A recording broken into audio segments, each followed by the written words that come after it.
a 1,000-ton crane heads west to Xinjiang, along the Duku Highway. And on the Xinjiang highways, our tolls were almost half off. Do you know why? After we finally reached our destination,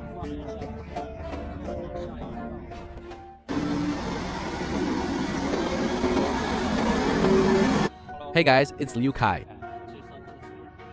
We spent 2 full days driving all the way from Suzhou on the Lianhuo Expressway,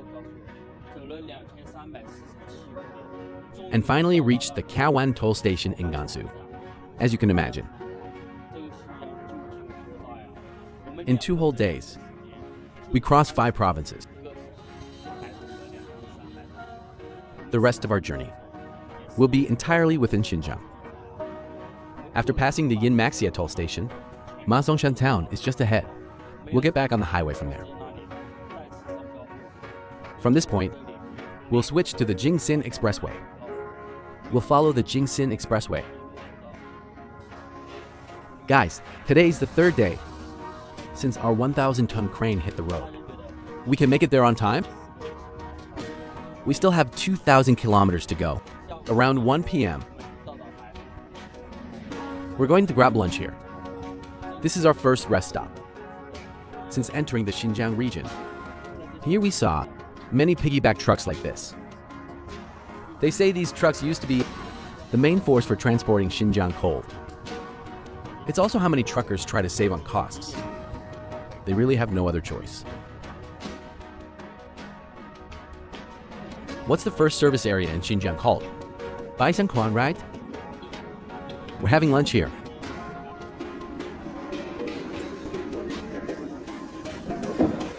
Feels like a total ripoff, right?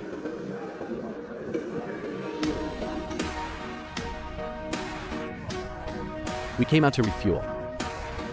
The 1,000-ton crane. The chicken we had wasn't that tasty. But at least it was filling. And in a vast place like Xinjiang, sometimes you drive hundreds of kilometers between rest stops. So getting hot food like this is pretty good. Guys,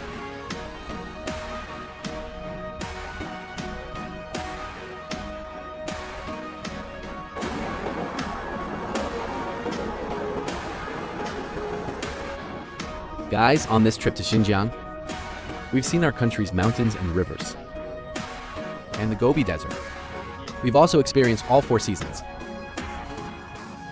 And along the way, we saw truckers working hard for a living, and the unseen hardships of life on the road. They eat every meal in their trucks, and won't even spend 30 yuan for a quick meal at the rest stop.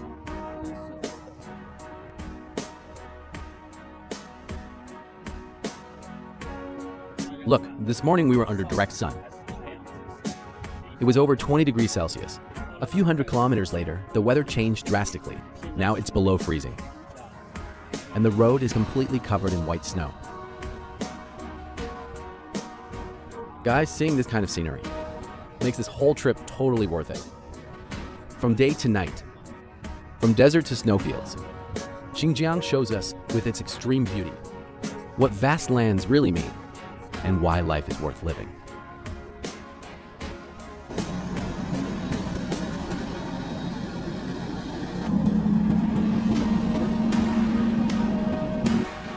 It's now. This is the Urumqi Ring Road. We drove all night yesterday. Now the tank is completely empty.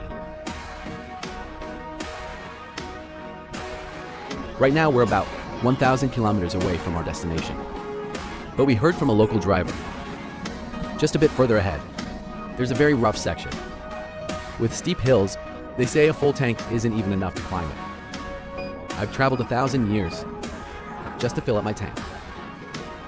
Because of the big hills ahead, we were worried one tank wouldn't be enough. So we filled up the lower tank, and then topped up the upper tank too.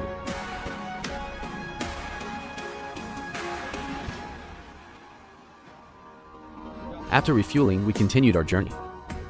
Before we knew it, it was already noon. We've just arrived at the Toksun. We're going to grab a quick bite here.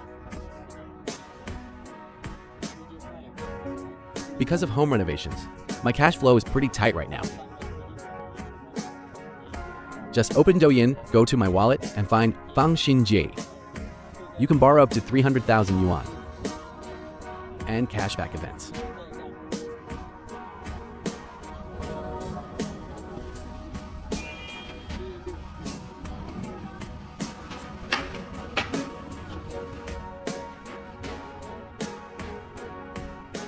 After Mr. Chen and I tried the local noodles, we continued heading west.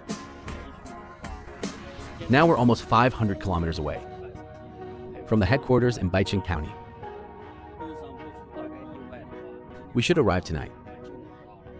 But let's not celebrate just yet, because the Gangu area is right ahead. Where does that stretch? Is the hardest part of our entire 4,000 kilometer trip. Look, this is the Gangu Grand Canyon, the crucial gorge connecting northern and southern Xinjiang. We officially crossed from northern to southern Xinjiang. Look at the place we're passing through. It's not just a highway. It's a battlefield where wind and mountains have clashed for eons. Their struggles have created this stunning geological gallery. The section we just passed. So our crane basically couldn't go very fast. Up ahead, we ran into a massive wind turbine transport. Like a moving giant. Next to it, our 1,000-ton crane looked like a little toy.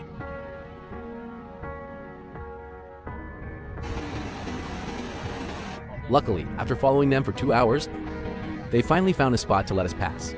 After climbing out of there, we were out of gas again, so we have to refuel here once more. These past few days, we've been chasing the sun, all the way from east to west, but it feels like we can never quite catch it.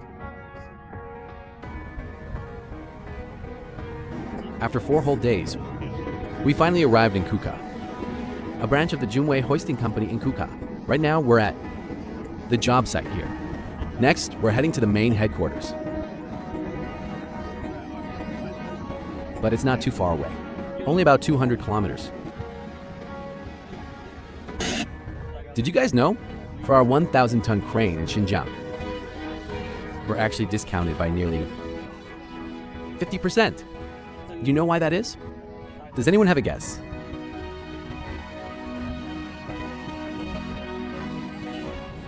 Yes, 309.48. After refueling, we exited the highway here. After exiting, we headed toward Dushanzi. From this point on, we officially enter the Duku Highway. Because of our driving route, we'll first pass the endpoint of the Duku Highway.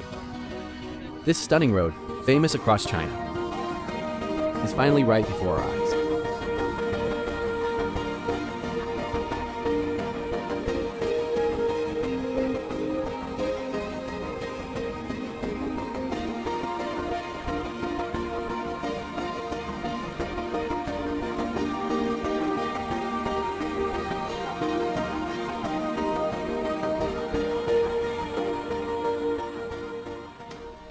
Take a look at this vehicle. It's very unique.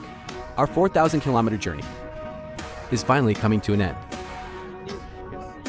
We successfully brought this 1,000-ton crane safely to this land driving Western energy east, the heart supporting our nation's energy veins, the energy source that warms millions of homes.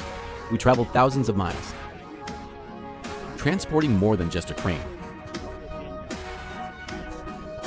guarding the lights of millions of homes. The odometer shows exactly 4,420 kilometers. We finally made it, man. Yes, we finally arrived. Are you tired, Beishan? We haven't rested in 24 hours. The main boom also... Let me tell you guys, we actually refueled 13 times on this trip, costing us 28,000 yuan. And the highway tolls were 10,149 yuan. Oh my god, guys, the expenses are insane. Thank goodness Xinjiang gave us a discount on the tolls.